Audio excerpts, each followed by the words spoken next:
ডালপালা গজিয়ে সমস্যাটা এমন জায়গায় চলে যাচ্ছে, একটা নো রিটার্ন পয়েন্টে চলে যাচ্ছে সেই জায়গায়।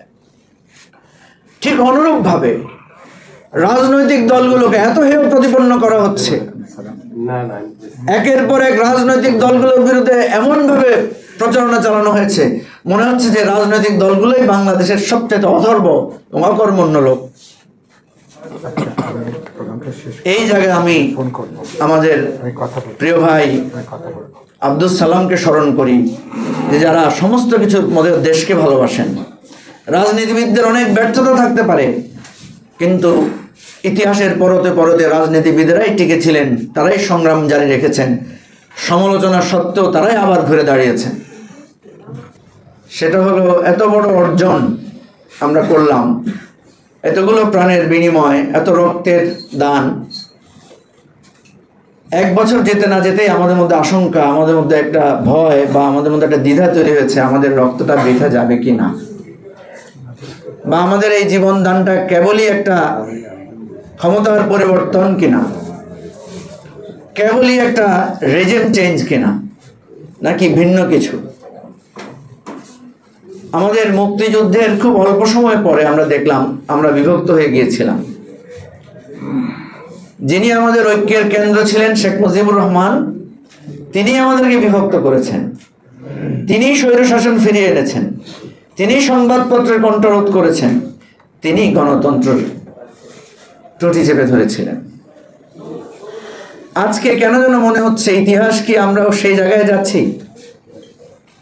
আজকে প্রফেসর ইউনূস আমাদের জাতীয় ঐক্যের কেন্দ্রবিন্দু। আমি যদি এভাবে রিলেট করার চেষ্টা করি, যে যাকে আমরা ডান বাম উত্তর দক্ষিণ সবাই মিলে একজনের কথায় আমরা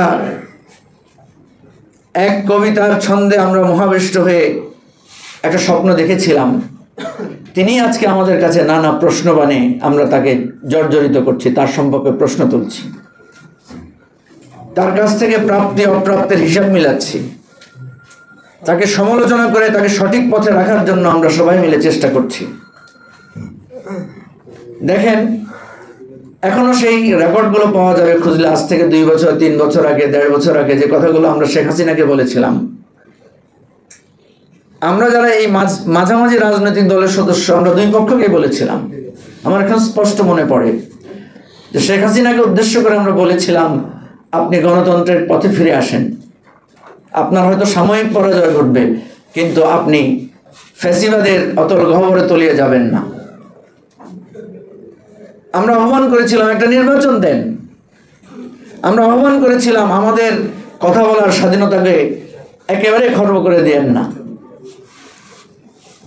কিন্তু তিনি আমাদের কথা শোনেন না। আমরা সতর্ক করেছিলাম যে একদিন আপনাকে পালিয়ে যেতে হবে, তিনি উপহাস করে বলেছিলেন শেখ হাসিনা পালান না। আমরা কত সৌভাগ্যবান, আমাদের জীবনে আমরা ইতিহাসের সত্যতার সাক্ষ্য নিজের চোখে আমরা দেখতে পেরেছি। ঠিক একইভাবে 15 বছর ধরে অধিকারের সংগ্রামে জর্জরিত বিএনপিকেও আমরা অনুরোধ করেছিলাম যে আপনারা অধিকারের প্রশ্নে একটা জাতীয় ঐক্য গড়ে তোলেন। মনে আছে কিনা, মানে আমাদের এখানে সব সিনিয়র নেতারা আছেন, ওনাদের মনে থাকার কথা, আমরা বহুবার আহ্বান করেছিলাম যে দলীয় স্লোগানগুলো বাদ দিয়ে আমরা অধিকারের স্লোগানে একতাবদ্ধ হতে পারি কিনা। এমনও অনুরোধ করেছিলাম যে 3 মাসের জন্য আমাদের দলীয় স্লোগানগুলো বন্ধ করে আমরা এমন কিছু স্লোগান দিতে পারি কিনা যেগুলো আমাদের সবাইকে একতাবদ্ধ করবে।